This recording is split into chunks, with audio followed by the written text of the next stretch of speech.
सरदार बलविंदर सिंह भुंडर जी। Chairman sir, बहुत serious problem है, लेकिन ਅਸੀਂ हर प्रॉब्लम ਨੂੰ ਪੋਲੀਟੀਕਲੀ ਦੇਖਣ ਲੱਗ ਜਾਂਦੇ ਹਾਂ।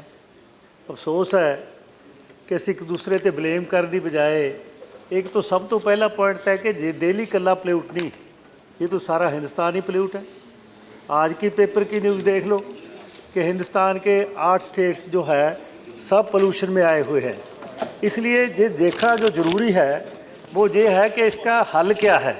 ज़्यादा फिगर्स पेश करने की तो ज़रूरत है, अगर प्रत्यक्ष को प्रमाण की क्या ज़रूरत है। हम आंकड़े पेश कर रहे हैं, जे आंकड़ा जे कहता है, जे प्रत्यक्ष को प्रमाण की क्या लोड़ है। जो हम सब देख रहे हैं कहीं सांस देश में आने की कोई जगह ही नहीं बची।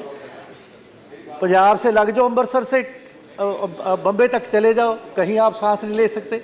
इसलिए पोल्यूशन में तो कोई शक ही है नहीं कि पोल्यूशन है नहीं इस देश में।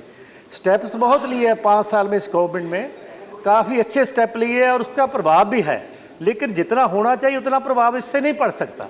सो इसलिए मैं 3-4 पॉइंट कहना चाहूँगा कि एक तो जो पोल्यूशन है जो कल्ला इस वेस्ट का नहीं कि क्रॉप जो वेस्ट है उसका ही है, बीट या जो स्ट्रा है या पैडी स्ट्रा है उसका है।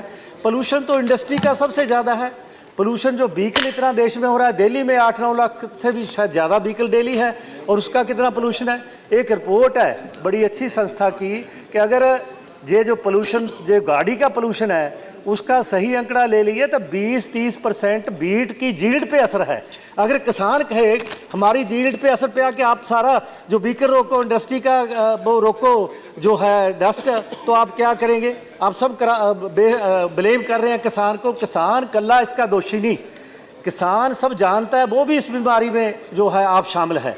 इसलिए पहले तो मैं किसान की बात करना चाहता हूँ कि इस बीमारी पे इतना जोर लग रहा है, कितना हम खर्च कर रहे हैं, उसकी बजाय अगर हम किसान को अच्छी किस्म की मशीनरी सप्लाई करें। हम पॉइंट जाए कि मशीनरी किसको सप्लाई करें।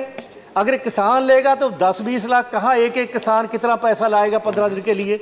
सोसाइटीज़ को मशीनरी सप्लाई करे, एक गांव ले, गांव की सोसाइटी ले, उसको मशीनरी सप्लाई करे और जो है सब्सिडी उसको मैक्सिमम दे, और सुपर सीडर दे, और सब मशीनरी फेल है। सेकंड, उसको जो कंबाइन चलती है, कंबाइन के साथ बेलर हो, उसके साथ है, ये मस्ट हो, ये दोनों चीज़ें हो, ताकि जो जहाँ भी काम हो वहाँ मुकम्मल काम हो, ताकि उससे अगली प्रॉब्लम ना हो।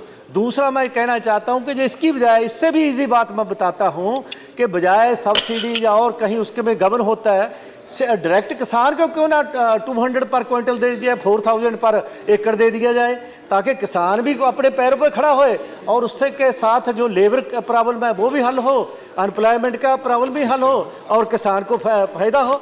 इसलिए किसान को डायरेक्ट भी पेमेंट की जा सकती है, सेकंड हल। और थर्ड जो मैं कहना चाहता हूँ, सबसे ज़रूरी बात है, हम क्यों नहीं ध्यान देते, नरेगा पे इतना पैसा जा रहा है, नरेगा को क्यों नहीं फार्मर के साथ जोड़ते। नरेगा की स्कीम को लिंक करना चाहिए कि जब वो बीट या पैडी का सीजन आता है उसके साथ इसको जोड़िए। मैं एक सेकंड भी फालतू नहीं लूँगा और कम की बात करूँगा, किसको ब्लेम नहीं करता, इसलिए एक सेकंड भी फालतू नहीं लूँगा। तो इसलिए किसानी के लिए तो ये 3-4 पॉइंट है, और इंडस्ट्री पे भी जोर देना चाहिए कि जो इंडस्ट्री का पोल्यूशन है उसको कैसे घटाया जाए।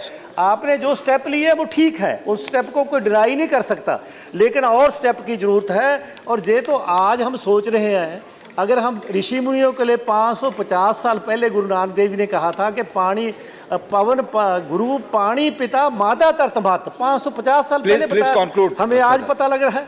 इसलिए हमें इस पे जोर देना चाहिए कि जे पोल्यूशन को बजाय एक दूसरे के खिलाफ जाने के, हमें ये करना चाहिए कि पोल्यूशन कैसे रुकेगा। I'll call other speaker now, Sada sir, please.